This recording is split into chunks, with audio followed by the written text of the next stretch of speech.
دعا کرنی ہے، لیکن اللہ کے لیے جن بندوں کی دعا قبول نہیں ہوتی وہ اس اینگل سے بھی ذرا سوچیں۔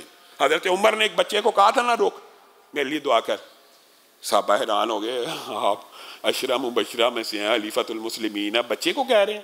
کہا ہاں اس کے ساتھ کوئی گناہ نہیں ہے، اس لیے کہتا ہوں اس کی ذات کے ساتھ کوئی گناہ نہیں ہے، اس سے دعا کرواتا ہوں۔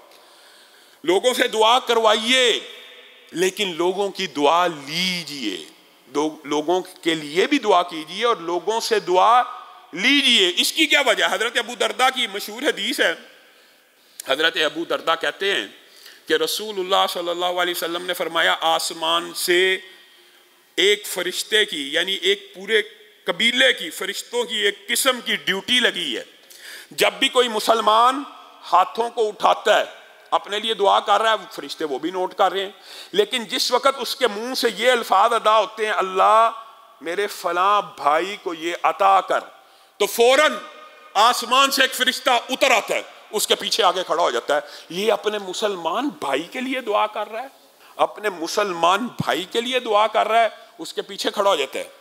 جو دعا بندہ اپنے بھائی کے لیے کر رہا ہوتا ہے، اللہ میرے بھائی کو مشکلات سے نکال، وہ پیچھے فرشتہ کھڑا ہو کے کہتا ہے وَلَكَ بِمِثْلٍ، اور بعض روایات میں لَكَ بِمِثْلِهِ، اللہ اس بندے کو بھی مشکلات سے نکال، اللہ میرے بھائی کو 10 لاکھ دے، اے اللہ اس بندے کو بھی 10 لاکھ دے۔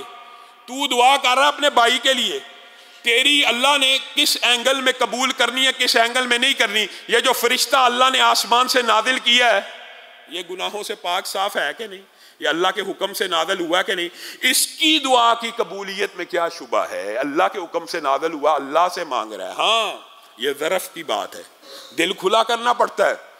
اور حضرت ابو درداء جن کی یہ روایت ہے کہ فرشتہ پیچھے آگے کھڑا ہو کے کہتا ہے کہ تیرے حق میں بھی ایسے ہی قبول ہو، ان کے بارے میں صحیح سند سے آتا ہے کہ ان کے 360 دوست تھے، 360، اور وہ جب بھی دعا کے لیے ہاتھ اٹھاتے تھے اپنے 360 دوستوں کا نام لے کے دعا کیا کرتے تھے۔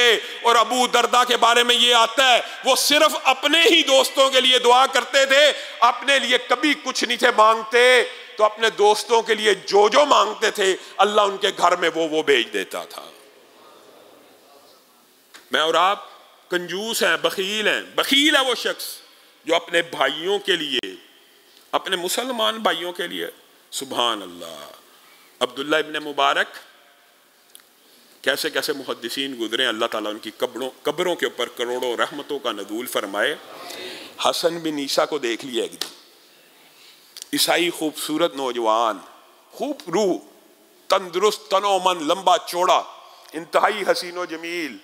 پوچھا کون ہے؟ کہا وہی عیسائی نوجوان۔ اچھا حسن بن عیسیٰ ہے؟ جی جی، جس کے بڑے تذکرے ہیں خوبصورتی کے اور نوجوانی کے اور روب کے اور تمکنت کے۔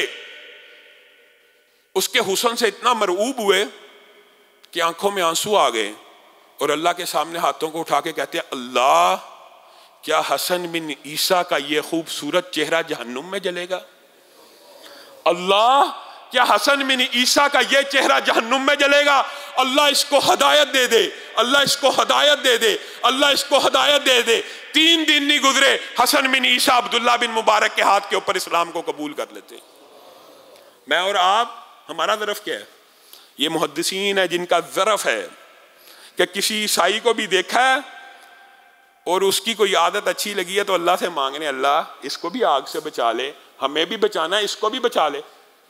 کبھی غور کرنا جس بندے کی دعا کی وجہ سے حسن بن عیسیٰ جیسوں نے، ایک نے نہیں سینکڑوں نے اسلام قبول کیا، خود اس کا جنت میں مقام کیا ہوگا۔